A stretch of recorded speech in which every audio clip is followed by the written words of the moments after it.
Hello, and welcome to Fulfillment Therapy. My name is Maddie, Kendra Nielsen's COO.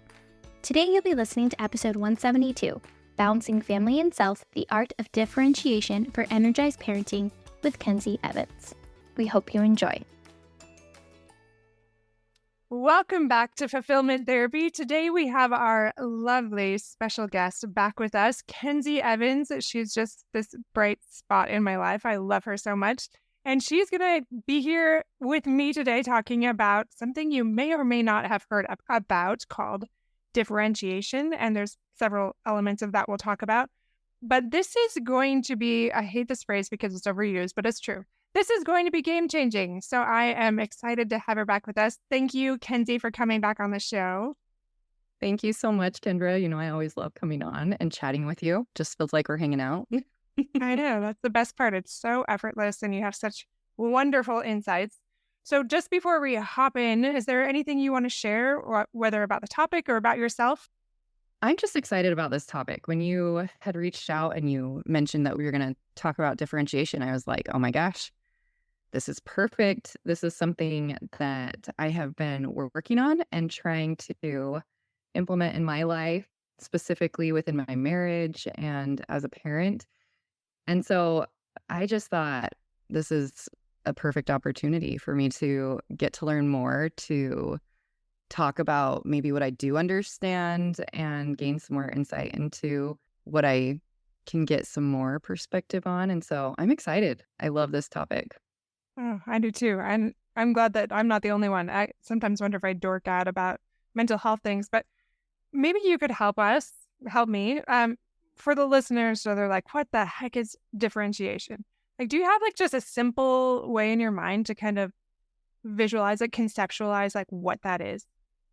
Okay, so as you were saying that, the thought that actually came to my mind first was, I feel like they go hand in hand, is this concept of enmeshment versus differentiation. And the thought that came to my mind first was this visual of an enmeshed kind of idea. So a ball of yarn, or think of like several different types of yarn, but they've all become tangled together. That is enmeshment, right? Where you can't find the start and end of one string from another. They just all seem like they're now one ball of yarn, right? So we've got enmeshment there. I think differentiation is the idea of those different yarn strings being neatly coiled up in their own little individual packet. So you've got like the brown packet, you've got the pink packet, you've got the red packet, and they're all on their own right now. And then there's this idea of like interconnectedness, or collaboration, is where you can take those separate balls of yarn and weave something intentionally together, right? Like that's the interconnectedness that we're going for, not the tangled ball of enmeshed yarn. But we have to know who we are individually first, right? And that's, I think, for me has been really helpful. Understanding differentiation is like individuals knowing who they are separate from other people. So that's just kind of like my basic understanding of it. It's funny because I think of it as a ball too, but a different ball. But I do like your yarn thing because it reminds me of my Christmas sweaters. So we're going to go with the Christmas theme here. And I'm going to think of a ball of like Christmas lights, and it's like all tangled up. And so it's not even just Bowen's family systems theory. So it's just like where it's all tangled up and like one of those lights starts flickering and it's like, it affects the entire string of lights and it's this big jumbled mess. So say if you, Kensi, and your family are like really stressed and overwhelmed, that's going to affect how your husband responds. And then your kids will react to how you guys are responding. So that's why we see if somebody is struggling with maintaining that differentiation, or maybe they're stuck in that enmeshment, they're very much affecting everyone else in their life in their family, because they're not separate. Like instead, when we're healthier, it can be like, oh yeah, mom's stressed and that's okay. Like I can. Yeah, it has nothing to do with me. It's her thing, right? Right. Yeah. Yeah. And that's very hard for children to do, especially unless they've seen it modeled. And as I've been studying this more and more, because it really resonates with me, I'm like, Okay, let's do some real self-reflection here, because I feel like there's definitely some parts of this that happen in every family because it's generational, and we can talk about that in a minute too. But yeah, I know that there's parts of it that happen in every family, mine included. Like, are they able to differentiate enough and let go when I'm really stressed, or are they trying to manage my feelings? Well, and I think another part of it too is not just on them, but do we put the management of our feelings onto our children or others? And that, I think, has been the thing that I have been working through is recognizing what my role is, because the other part of it is that our behavior and how we show up, being stressed and feeling stressed and having anger and things like that, that is fine. But then taking it out on the people around you is not. And so I think a lot of times as the adults, it's like, well, I'm stressed, I've got all this stuff, and I'm like exploding on everyone. Well, yeah, of course, people are going to feel some sense of ownership when we're doing that because we're putting it out on other people, right? And so I think like a huge part for me has been recognizing first my own personal emotions. Like, is this my anger, or is this in response to Brett's stress and him taking things out? Like, am I feeling stressed because of someone else's directed emotions at me? Or is this like originating with me? And if it's originating with me, then it is important for me to acknowledge like the impact that I have on other people, right? And because we are relational. So I love your string of lights analogy because, yeah, we do impact each other. But again, it is our responsibility as individuals to take ownership and manage our own emotional experiences. And again, where we are the parents, we are responsible for helping teach our children that. But if we don't know how to identify it in ourselves, then how are we going to teach our children, right? And so I feel like that's been like a huge work for me, is learning my own emotions, first of all, and where they originate, right? Like, is it my stress, or am I feeling stressed because my significant other is stressed, because my children are frustrated with me, because, and then the work is, okay, if it's originating in me, I'm feeling anger because of this, or I'm feeling stress because of this, then what is in my toolbox to help me manage that? Do I need to go on a walk? Do I need to listen to some music? Do I need to do some yoga? Do I need a little bit of a break? What is it, in my toolbox? Okay, if it originates with me. If it originates outside of me, so I'm feeling stressed in response to my husband being frustrated about chores not being done or whatever, what then do I do? Like, is it my responsibility to take on his stress, or is it not? And in some cases, I'm like, okay, it's not my responsibility to take on his stress. And in some ways, I think that my husband and I have talked about, like, it actually is our responsibility to point out when we're taking our emotions out on our children. So like, hey, I recognize that you're feeling stressed right now, and maybe you just need to take a little bit of a breather. I'll take care of this, right? Like, can I step in, or do I need to just take a step back because I'm unable to regulate myself in response to my husband's emotions? I am not good at this at all. Like, I am like trying to, it's so challenging, but I think we talked about this last time. I think awareness is such a huge part to developing any skill. And so just being able to recognize like our emotions, our thoughts, our feelings separate from other individuals, and then our relational impact on one another, I think is a good starting point with differentiation. I don't know. Absolutely. I love several of the points that you made with that. And the personal example too, just talking about you and your family life, like how that shows up. I think it's so easy to just zone out when it's a bunch of information thrown at us, but when it's like a personal experience, like I see this the most with clients and myself, especially, I don't know, probably the first 10 years of marriage. We're about 20 years in. So like we totally know what we're doing now. Experts. Okay, maybe that's a lot. But newlyweds forever. No, I feel like I saw that so much in the beginning, and even now, it's definitely there. But we are both doing a lot more of our own work, creating more of that awareness, like you talked about. But in the beginning, it's like when he got angry, like that just, it that goes back to some other stuff. But that's something that can be really triggering to me, and I start to feel insecure, and I start to question myself, and then I get quiet, or and then the kids notice me getting quiet, and then they're like tiptoeing around a bit, like dad's angry, mom's quiet, what's going on? Just like Yep. everybody's feeling anxious, and that is very much struggling with that enmeshment, like not being able to be individual and let go of what other people are feeling, and recognizing, hey, they don't use this language in this theory exactly, but I look at it as it goes back to ownership, that what's my side of the street, what's their side of the street, and being able to communicate that in families. I won't put you on the spot in the moment, but can think of another example like that. But the first thing that came to mind is, yeah, when my husband was angry, the first part of our marriage was very, very triggering to me. And I would constantly like blur those lines. Can you think of an example, or am I? Oh yeah. Putting you on the Oh, spot? I have so many examples. No, you are great. Okay.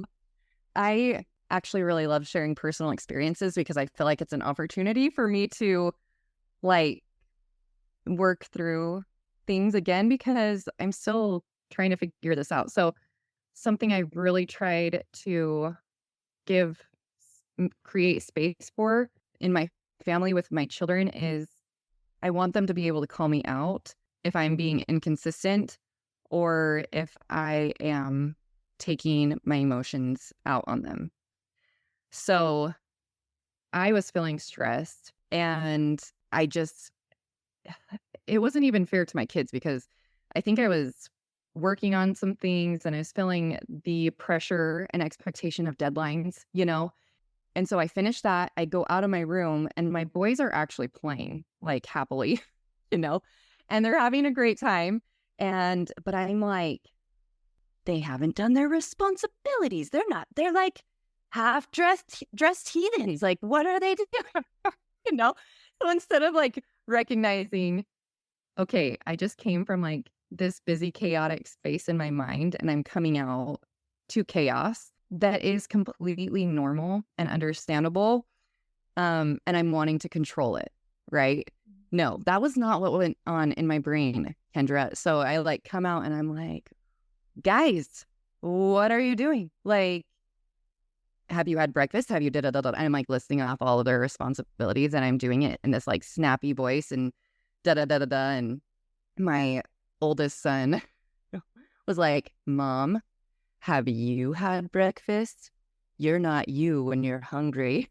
So, You're a little hangry, Mom. yeah, like the Snickers commercial, oh my gosh, the Snickers commercial. I showed my boys because I'm like, the basic needs. Like, have you had enough sleep? Did you eat? Are you thirsty? What, like those things, to check in with yourself.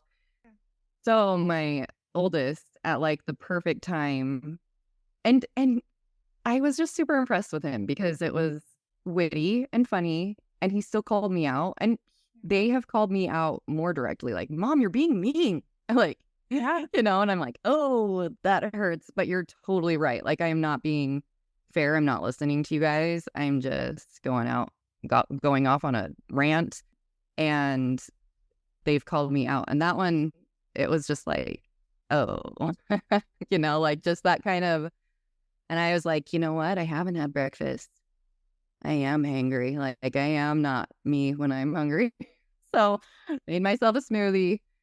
We all calmed down. And I think like in the past, it would have been like, how dare he disrespect me like that? Like making it all about me, right? That idea of enmeshment where it's like, no, we're not going to distract from the real issue here, which is that you haven't done your responsibilities. Like, right?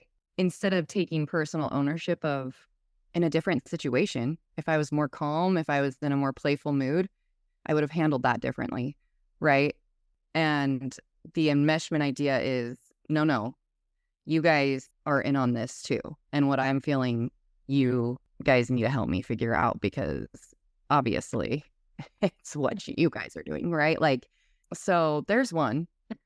I'm sure I it could love come up. that example.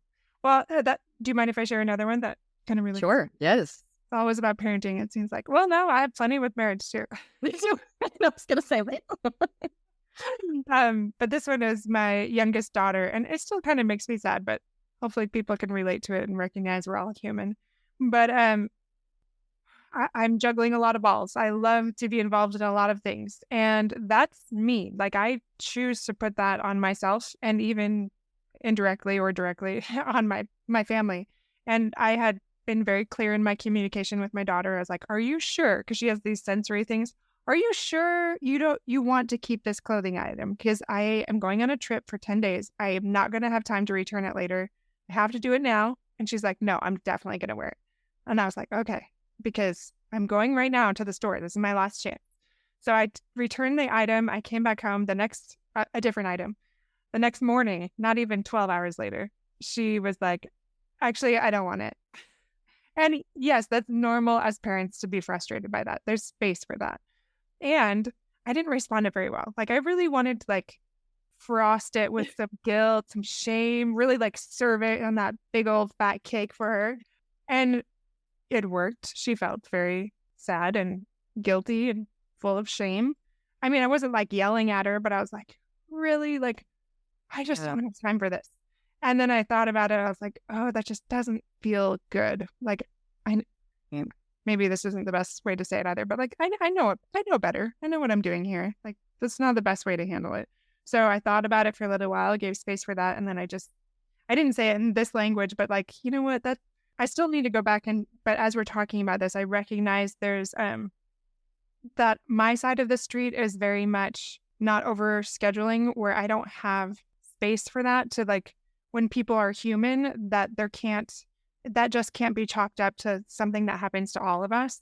And to have a discussion hey, this is why it was difficult for me. And I did do that. I don't have a lot of time. I'm going on that trip. I did ask you in the future, could you please keep that in mind? And I did say this, and there's space for you to be human. There's space for all of us to be human. And so I own my part, and I communicated that.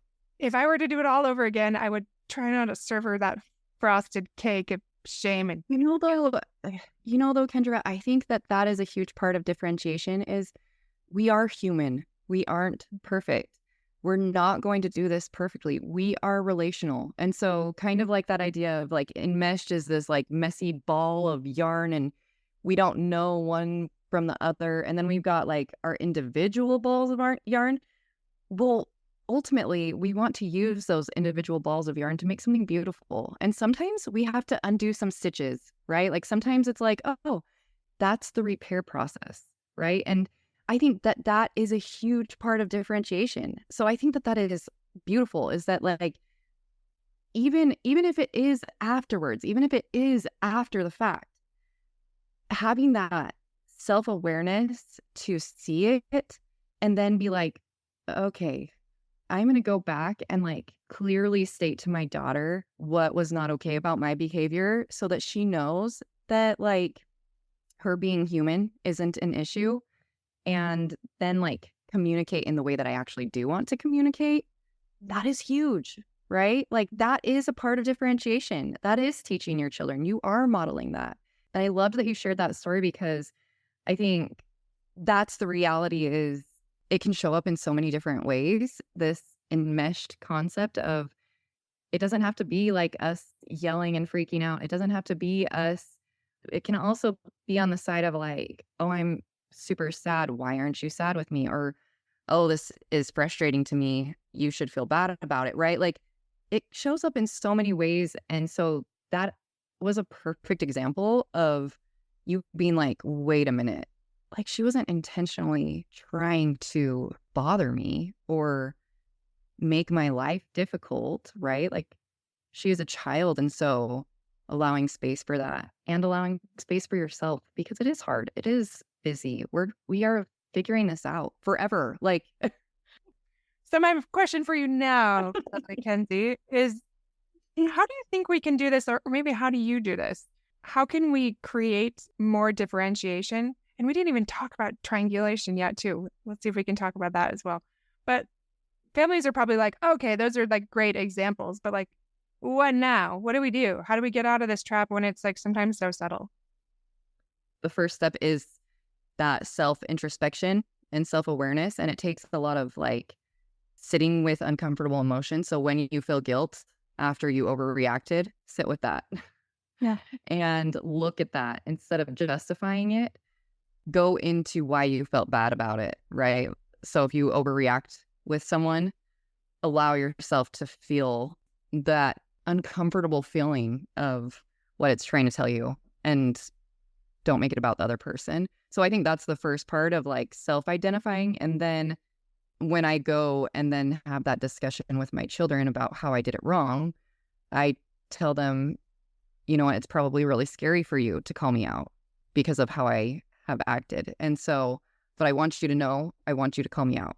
And if it's not in the moment, I want you to tell me about it after. If you feel like I'm being mean, I want you to tell me, because that's important to me. How I impact you matters to me. And I want you to feel safe enough to tell me. And then that way they don't have to show up in the way that I want them to. They can tell me hard truths. Like, I think you're being mean and unfair. You know, I mean, I want to hear that, but that's their own individual perspective, you know? So I think that's kind of where I've started. I love that you said that too, and that's so different generationally. Like if you try to do this to grandparents, not going to go over well probably, because it's so much about respect and so much about, you even spoke to that a little bit, but besides like this generation and below, like that's a big struggle. So recognize that you might have to teach your kids that too. Like we're going to work with grandma and grandpa. We're going to, like, but we know in this family culture, like we are open to doing those things. And that's a perfect example of what you can do is like calling you out, and maybe even saying, sometimes I might not be quite ready to hear it. Maybe I'm like a little too worked up still. That's okay. That's mom's side of the street. But just know, like, I'll probably come back to you later, or maybe wait a couple minutes. You know, you could teach them maybe both things. Well, and I like giving them the permission too. Again, I think differentiation is not about making other people comfortable. So if an older generation does something harmful to a child, I definitely want to give them permission to call them out. It's not about my children making them comfortable. They are adults, and the adults should be able to manage themselves, not the children managing them. That's a good point. And that's something that I hadn't exactly thought of. And yet there's still, how do I say it? Like I'm thinking of, without sharing too much here, there's an example when a family member was like pretty forceful about my child saying a prayer. I'm like, no, like you listen to your elders, they like do it. And he's like, no, thanks. And they're like, no, that's just what you do. And I'm like, oh my gosh, it's just not how we do it in our family culture. And this was in their home. So it's like a different thing we ended up processing later. But yeah, like depending on that setting, there's still like a respecting of other people's lens, worldview that they're looking through, and preparing them for like, yeah, different people see things in different ways. And how do we manage that? But yeah, that can be.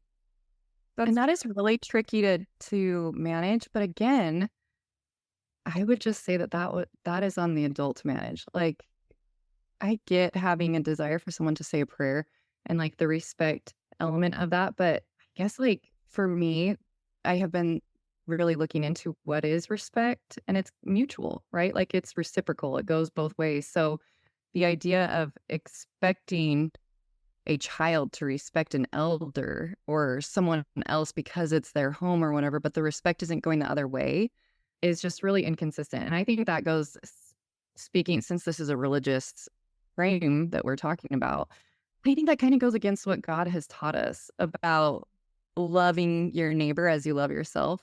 And so, like, it didn't sound like your son was disrespectful. Like, no, thank you. No, that was an interesting one because I wasn't there for that. And so talking about it, breaking it down afterwards, like, okay, this might happen in other situations. How do we navigate that? What are we going to do about it in our home or other people's home? Like that's a complicated one to teach because, I mean, just like having exchange students, so many people have different worldviews, and how do we show up? Not that we're like a chameleon and changing ourselves, but still being respectful of where everyone's at, like generational differences, all of these things. So still having that sense of self and standing up. Like, I love what you're saying and speaking to. It's just that different dynamic, but I almost feel like that is a whole nother episode. So let's I know. a minute. And I know. Okay, triangulation. Yeah, let's go with triangulation. So do you want to talk about what it is, or you want me to? No, yeah, I would love to hear what your thoughts are, because I think I can like see several examples in my life, and especially in my like family of origin life. So I guess simply is probably just an example. So say like a mom is complaining about her husband's behavior to another child. So like say that I do that with my oldest daughter.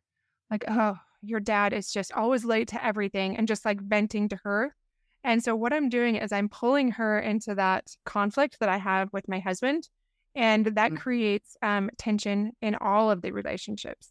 Like I'm trying to get somebody on my team in a sense, but then it's alienating her from potentially from her dad, but also causing tension between me and my spouse. Like we do that all the time. There's the triangle. Absolutely. We do it all the time, but we don't necessarily recognize it. And I was recently listening to this book, Everything Isn't Terrible, where it talks about all these concepts. Super good book. And they just, you know how you vent, or maybe you're just processing or whatever you want to call it, to a sibling. Often it's like the family of origins or whatever.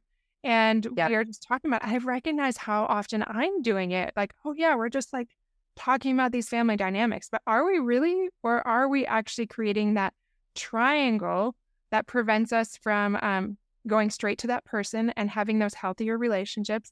I'm totally guilty of that. I do that sometimes. I don't know.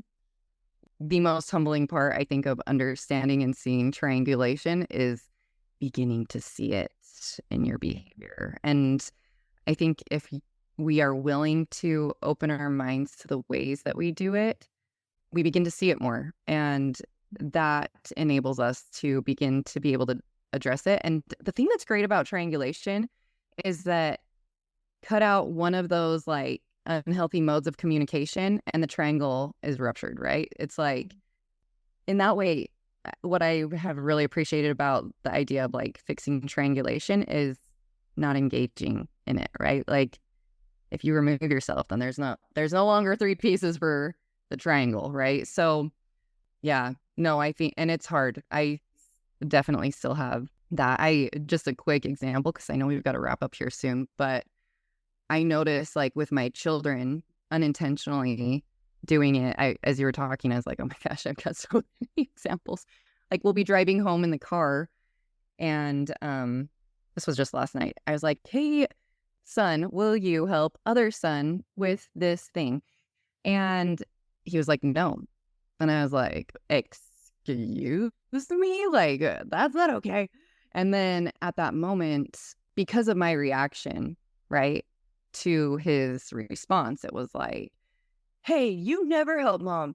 You're not being helpful. Da, da, da, da, da. And as you were talking, I was like, yeah, that's a form of triangulation, right? This idea. And afterwards, I did try to be like, no, that's not how it is. But in the way that I responded, right, it's like, oh, let's team up here and be against this guy here. And so just recognizing it. And I think giving ourselves the space to see it at least helps us to make repair. I think repair is the greatest gift that we can do in any of these concepts, because we're not going to be perfect. That's not the expectation. But making repair, I think, is doable.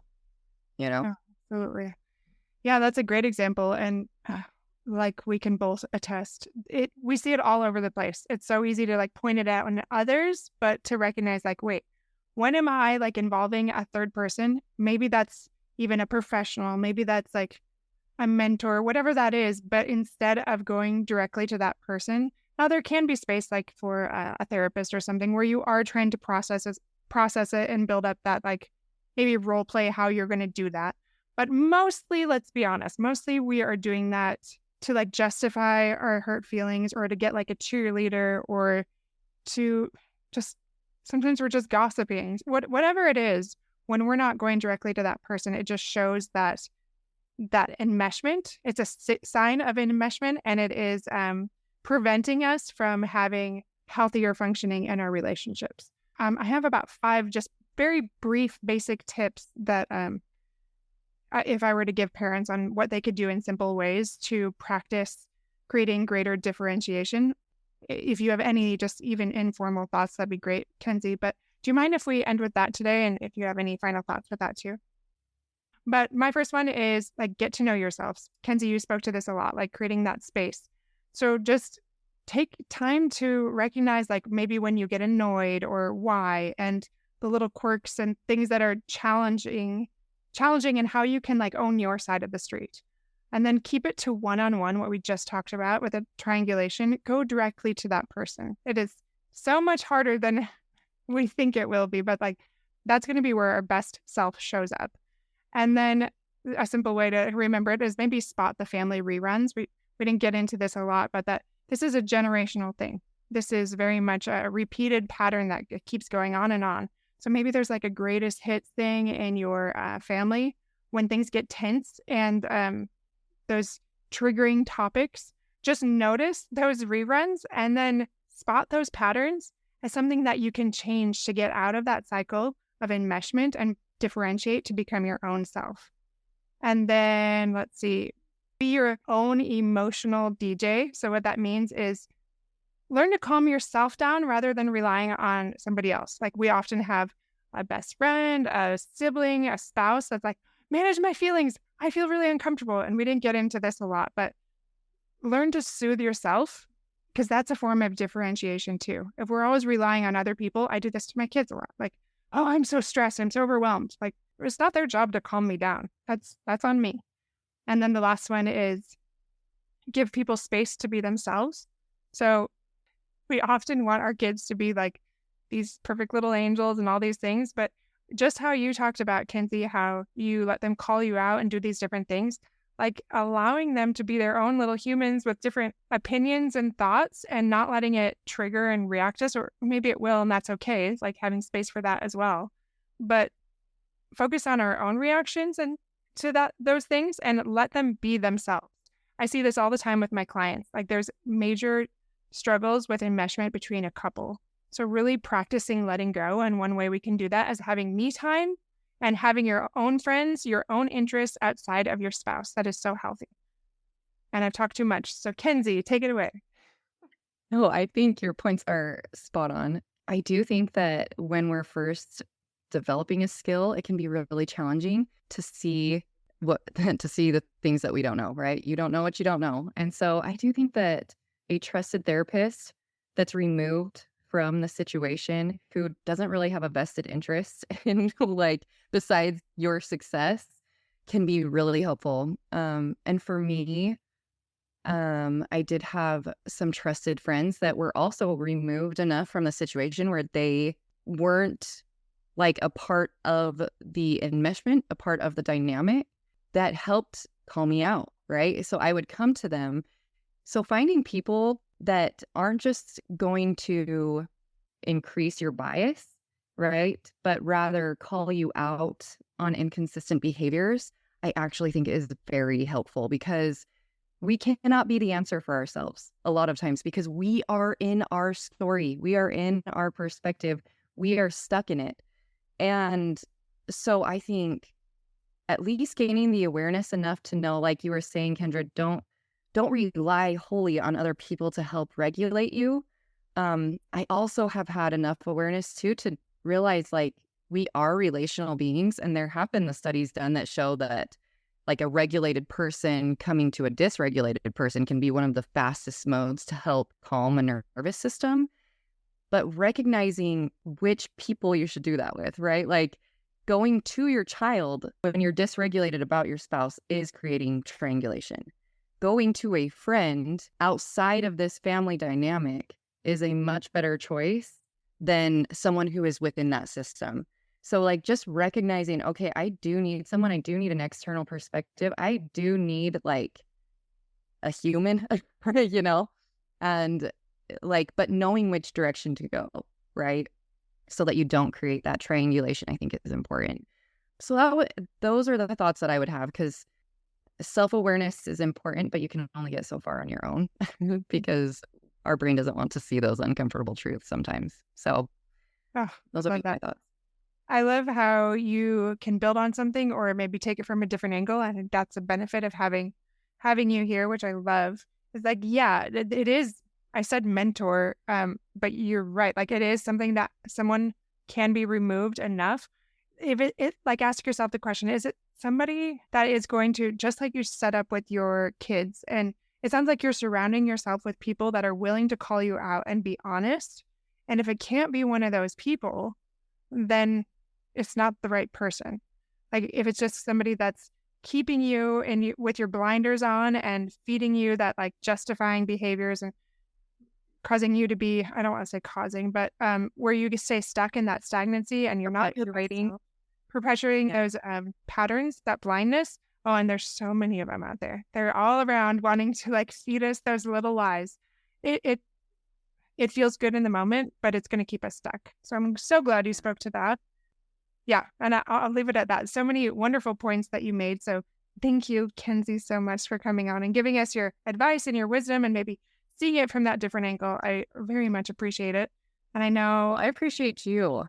You're amazing. I love like the different analogies that you came up with. I think differentiation is such a complex topic. And so I was so excited to hear her. So what was that book that you said? Because I want to look into it. Everything Isn't Terrible. I forgot her name, but there's only one. It's a blue cover. Right. Perfect. I'll go look that up. Yeah, it's wonderful. And I want to get so much more training on this. I do on everything, but it's Bowen's family systems theory. Phenomenal. Just like how the family unit it's all like this collective. Well, I won't go into it again, but yeah, it's all so connected. And if you really want to heal, you work on your family of origin and your family, your kids. That's where major things are going to change, and those patterns are going to shift into healing. But I'll leave it at that, and we'll kind of make it for a little bit of a sneak peek for whatever is to come, the next step we talk about this, because there's so much. So, thank you again. And of course, we'll have you back to talk about the next big thing. So I appreciate you coming on. Oh, I'm excited. It'll be great. Thank you so much for listening. As always, please head to our website, fulfillmenttherapy.org, to find our blog that corresponds with this episode, as well as our countdown to our new courses coming out. We would love to see you there, and please reach out if you have any questions. Have a wonderful day.